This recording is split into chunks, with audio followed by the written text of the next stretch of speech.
This story is located on the southwest peninsula of the UK at Plymouth, specifically on the southern outskirts of Plymouth at Plymstock. Radford House was situated here at the end of one of the arms of Hooe Lake. Now, Hooe Lake itself is not a lake in the usual sense of the word, but a tidal inlet from the Catwater at the mouth of the River Plym. Since long before the Norman conquest, the road from Plymstock to Hooe, Turnchapel and Mountbatten passed across a stream at the end of the tidal Hooe Lake. Where it crossed the little river at the end of Hooe Lake, the earth was red. This was the Red Ford, or Radford.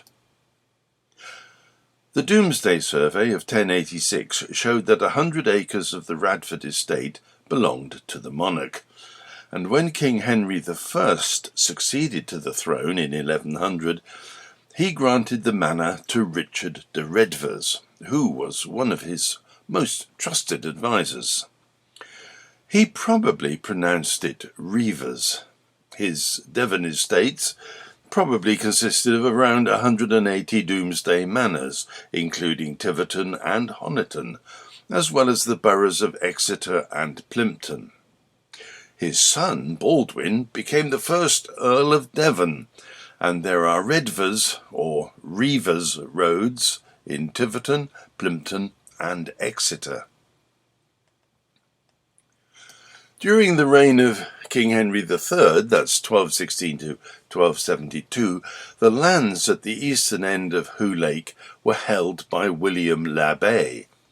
His successor, Walter l'Abbé, adopted the name of the locality, Redford, as having a French name at the time was not thought to be good for health. He was also the owner of the manor and church of Washfield, which is 2.5 miles northwest of Tiverton, and the estate descended through the Radfords until it passed to the Harris family at the marriage between John Harris and Alice l'Abbé, who had previously been married to Henry Beauchamp, and she was living there in 1428 and the heiress.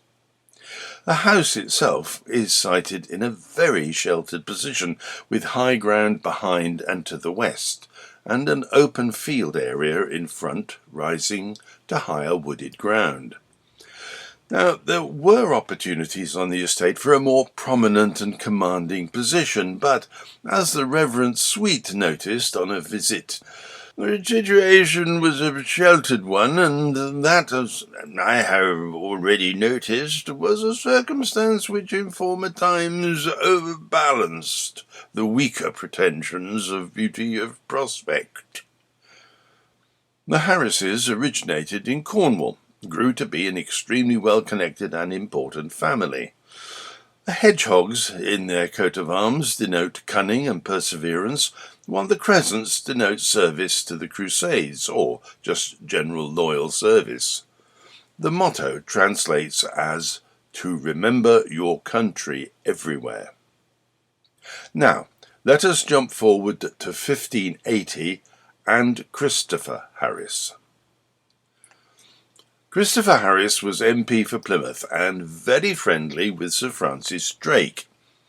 In 1577, Drake was chosen to lead an expedition to explore the coast of South America. Now, the explicit object was a trading one, and it was laid out to be to find out places meet to have traffic.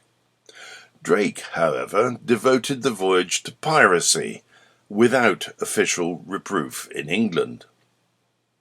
On his return in 1580, under instructions from Queen Elizabeth, Drake's share of the treasure he brought back to England was stored by Harris at Radford, and this was worth over £7 million at today's value, and in the form of gold and silver bullion. With Drake, Harris steered a bill through Parliament to bring water to Plymouth, and he was executor for Drake's estate when he died in 1596. Harris was also customs officer for Plymouth, and a variety of valuable confiscated goods was stored at Radford. He was also very friendly with Sir Walter Raleigh, who would take a small boat up Hooe Lake to moor at a jetty at the eastern end and visit his old friend at Radford. In 1618, and in less happy circumstances, Harris was instructed by the Crown to hold Raleigh under house arrest before he was taken to London to be tried, largely to appease the Spanish, who were outraged at his earlier attack on Ciudad Bolivar on the Orinoco, which was a fruitless search for El Dorado. Now, the Orinoco is a hot, humid and fetid place. On their journey up, they anchored for the night, and one of the crew jumped into the water for a cooling swim. He was immediately devoured by a crocodile. The rest of the crew decided to stay on board. Further rather brutal forays upstream did not reveal the hoped-for gold, but did infuriate the Spanish king, who demanded Raleigh's death. On his return he was arrested and placed under house arrest at Radford. A story has it that Raleigh's supporters organised an escape, but halfway out of Hooe Lake, Raleigh instructed them to take him back, mindful of what would happen to his friend Christopher Harris and his family. He was found guilty and executed in 1618. There have been considerable misgivings about his trial and execution since, and one of the judges at his trial later said, "The justice of England has never been so degraded and injured as by the condemnation of the Honourable Sir Walter Raleigh." Sir Christopher was also concerned at the plight of the poor, and in 1617 built almshouses at Goosewell at the eastern end of the Radford estate. These are the almshouses, photographed around 1900. They were included in the estate sale of 1917 and sold again in 1934, being bought by a local farmer and becoming known as Staddon's Cottages. They were demolished in the 1960s and replaced by these. A measure of the Harris family's wealth was the parcel-gilt Armada service, which is currently on display at the British Museum. This fabulous collection of 26 dishes from the original set of 31 that was made for Sir Christopher Harris in groups of 2 or more over a 20-year period by 4 London silversmiths. Reputedly, it was made from some of the New World bullion that was captured around the time of the Anglo-Spanish War, but this appears to be more romantic legend than fact.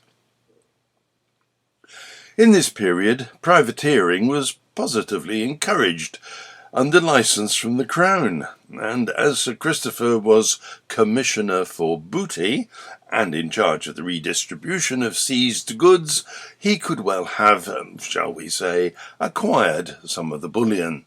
Also, the name Armada Service first appears after 1911 and may have been derived from replicas of the dishes made for sale and called Armada dishes.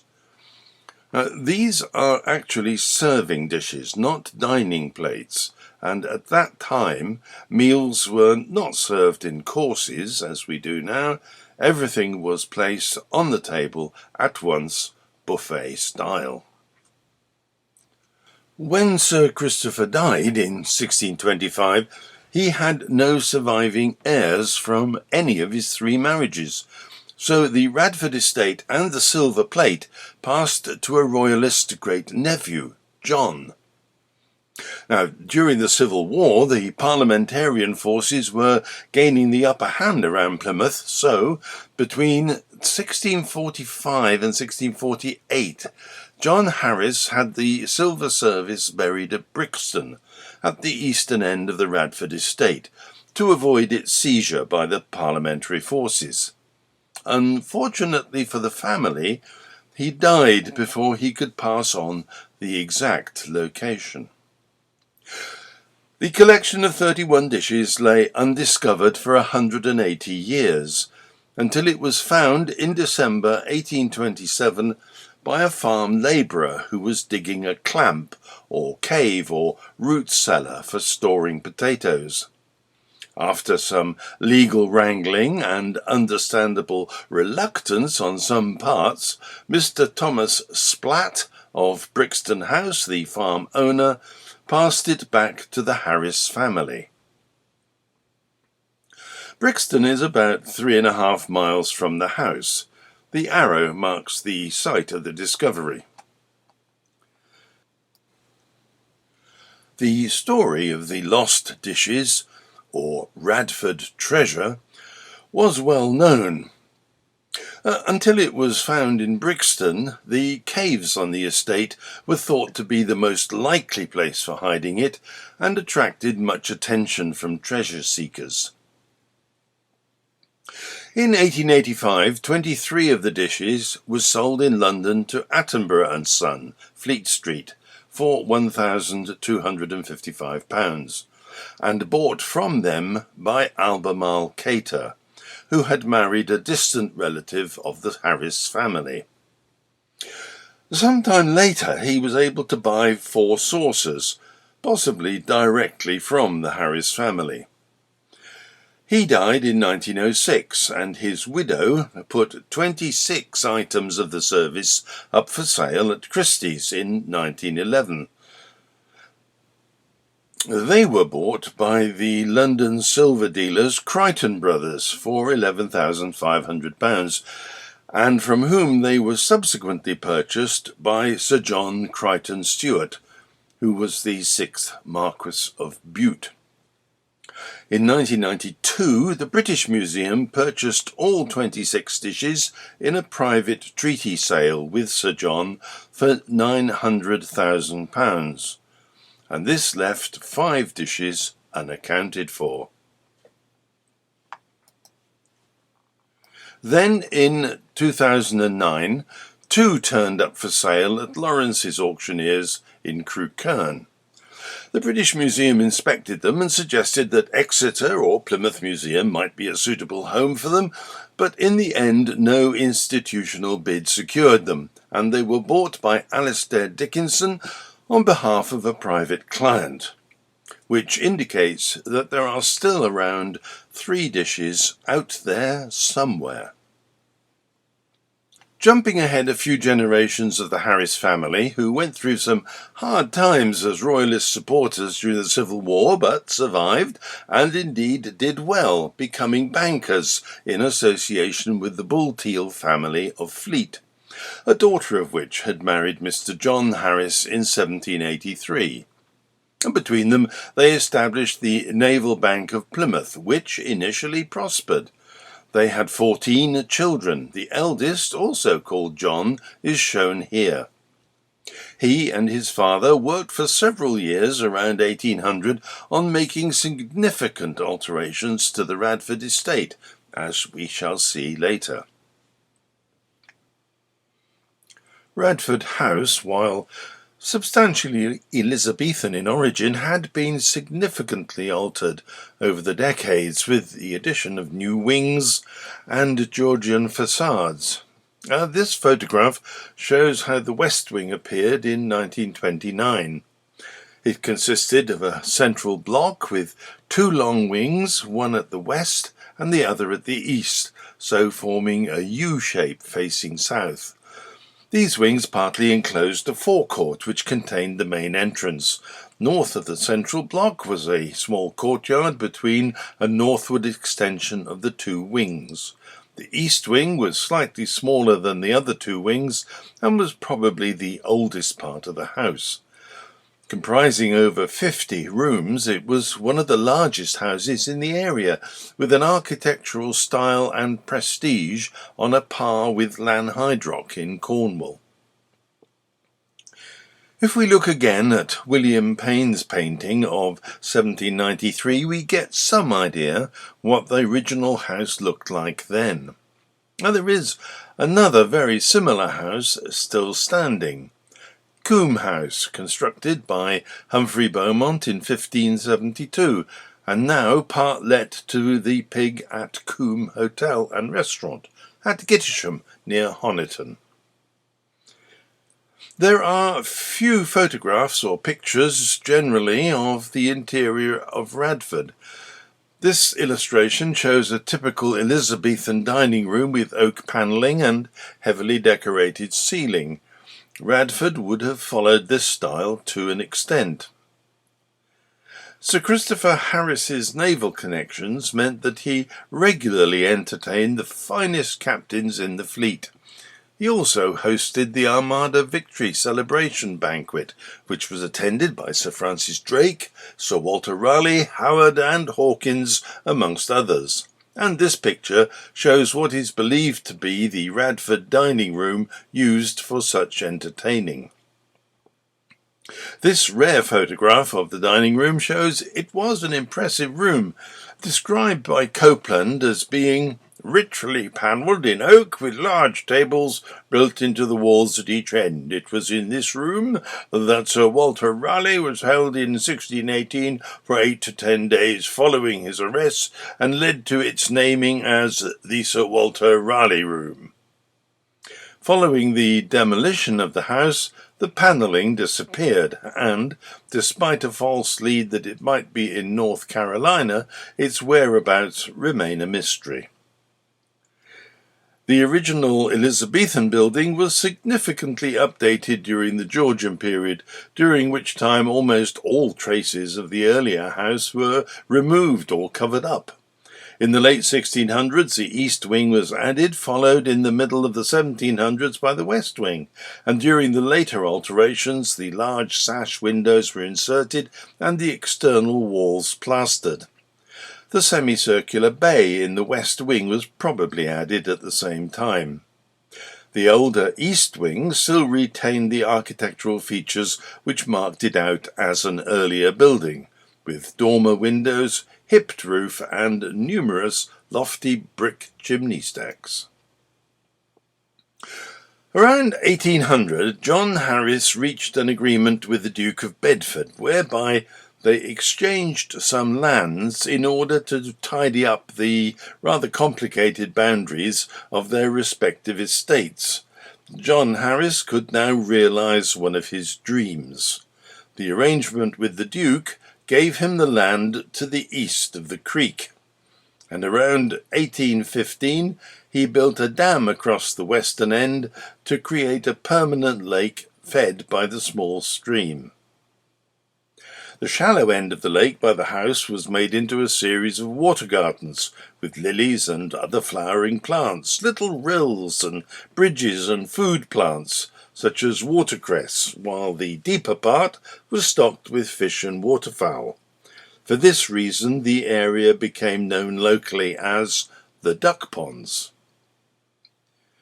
The deeper part was planned to be a boating lake, and so, with stone from alterations to the main house, he built a cottage for some of the estate workers, called Armour Cottage, a boathouse, and pleasure gardens, all on St. Kevin's Quay. Well, this was the original landing quay for the house, and the arrival and departure point for those such as Drake and Raleigh, and also included behind Armour Cottage was a very well-constructed working lime kiln. This photograph of around 1860 shows the cottage, gardens and boathouse about 45 years after completion. This hand-tinted photo of the same period was taken from the Water Gardens end, and this 1917 photo shows that around 100 years after it had been built, it looked to be in reasonable repair. One of the main engineering feats of the whole Radford Lake project was the construction of a dam, so that a constant water level could be kept at this end of the lake. Built with limestone from nearby Radford Quarry, it was embellished with a mock Gothic castle, and this was to be a cottage for the groundsman, who also controlled the main sluice gate, which was built at the southern end of the dam. Opening this would drain the entire lake, so enabling cleaning and fishing. Although only one down and two up, large families could be accommodated, and in 1901, for example, John and Elizabeth Edwards, their daughter Emily, and her husband Walter Nurse, and their children Bessie, Walter, Harold, Percy, Sidney, and Daisy, 10 persons in all. Here, about 20 years later, are the Edwards family. Dad and Mum seated in the centre and flanked by their daughters. Emily and Walter Nurse seated on the grass, and among the standing, their boys, Walter, Percy, Harold, and Sidney. Within the same project, Harris built a new lodge at the gates of a drive that was built through the parkland to Radford House. And this replaced Burrow Lodge, which was at the junction between what is now Underlane and Radford Park Road. This photograph of 1914 shows the replacement lodge with Mrs. Redpath, wife of the gatekeeper, just before the estate was sold. Accommodation was minimal, single story with 2 rooms, but the various lodge keepers raised large families here. Looking again at this photo of the front of the house. Now, if the date of this photograph is accurate, it was taken in 1880 and shows the house just after the completion of the renovations to the west wing, the lodge, and the water gardens. 34 years later, and the naval bank failed, quite disastrously, in August 1914.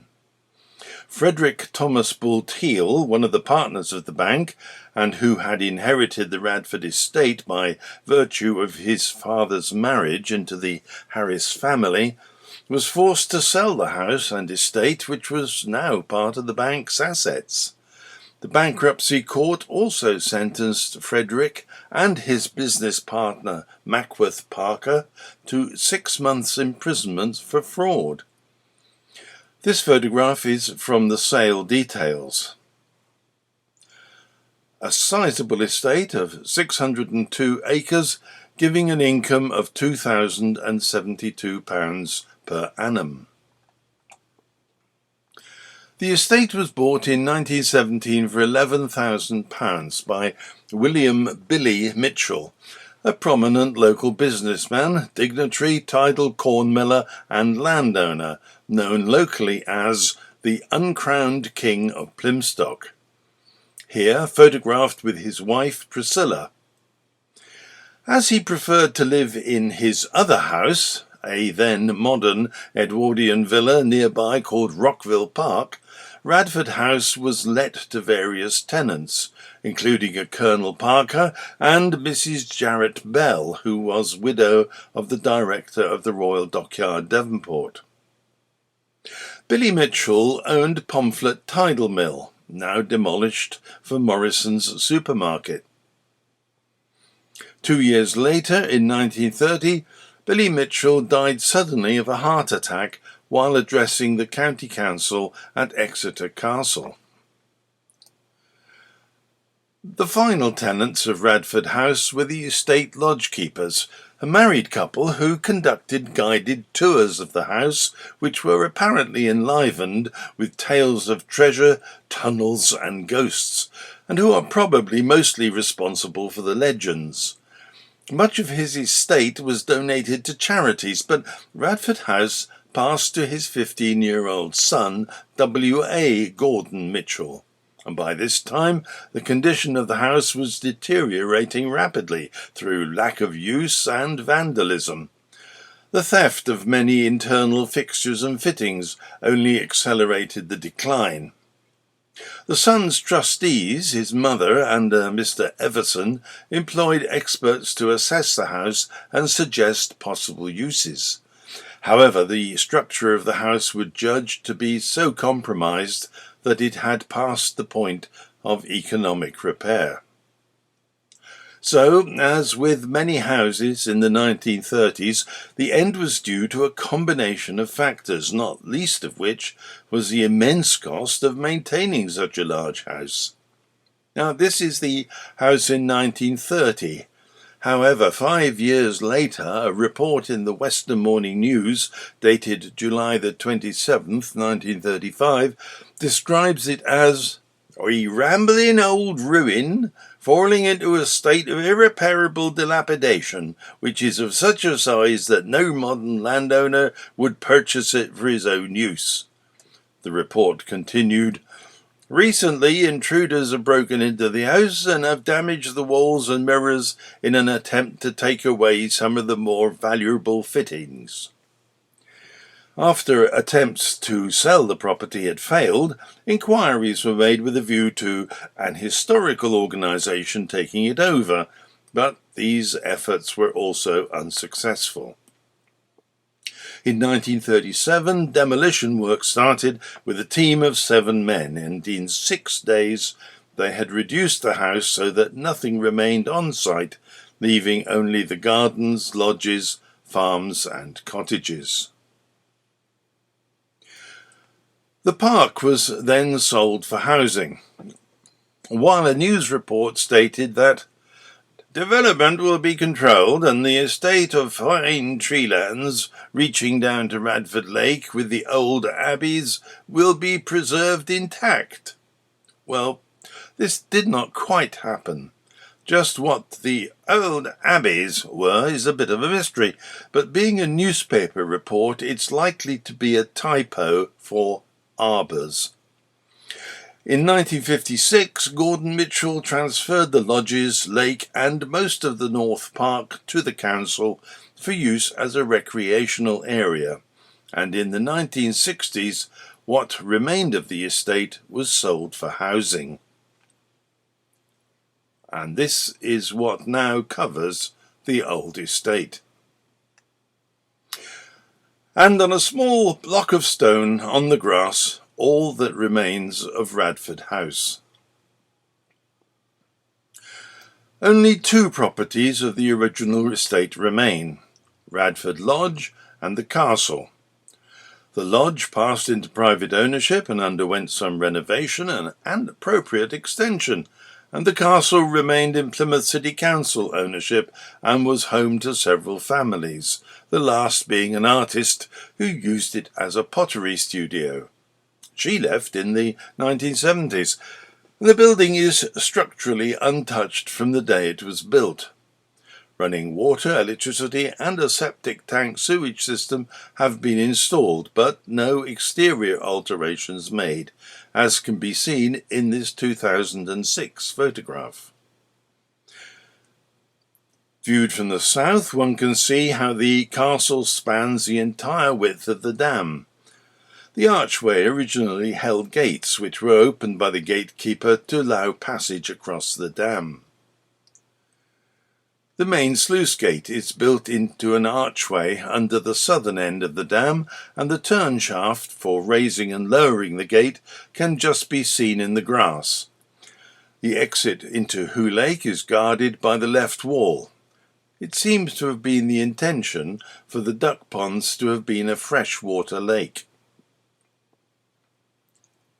The front door to the castle is within the arch and leads directly into the single downstairs room that served as kitchen, bathroom and dining room.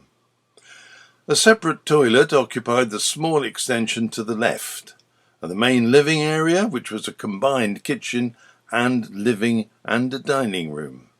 The windows have been covered with steel sheets as a protection from vandalism. When open, they give views up and down the dam, so the gatekeeper could see approaching people. The ground floor plan shows what a basic living area this is. The spiral staircase leads up to 2 bedrooms. This is the first bedroom at the top of the stairs and immediately over the kitchen.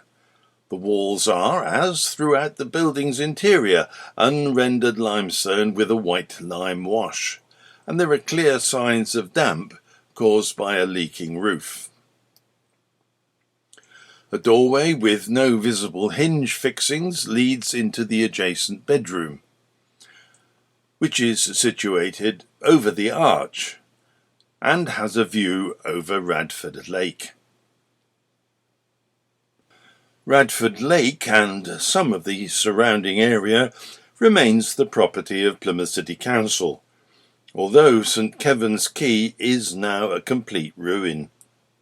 The castle has remained vacant for around 20 years, since it had some internal work done while being used as a store for Plymouth Community Services in 1987.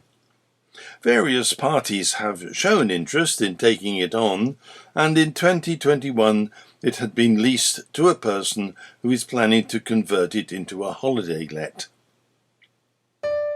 And that is the story of Radford House so far. Thank you for watching.